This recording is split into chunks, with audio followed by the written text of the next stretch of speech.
কথা মানে 15 শতক জমি আমার জমি ভুট্টা লাগাইছি।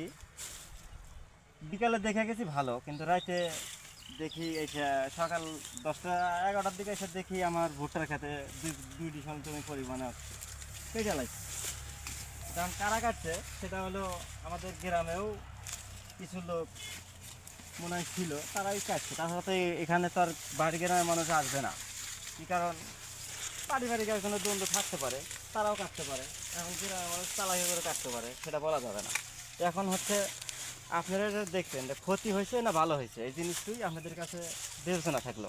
তো এখন দেখা যে পরিস্থিতি হয়েছে, তে গ্রাম থেকে হয়ে যা লাগবো। আর আমার এই পরশু দিনের ঘটনা, আমার বাড়ির রাত 11টার দিকে ভুট্টা আপনার হচ্ছে হলো নারকেল পাড়তে আইছিল, বাধা পড়ছে, গেট খুলে বাড়াই আছি, তখন বাধা থেকে চলে গেছে গা রাত 12টার দিকে।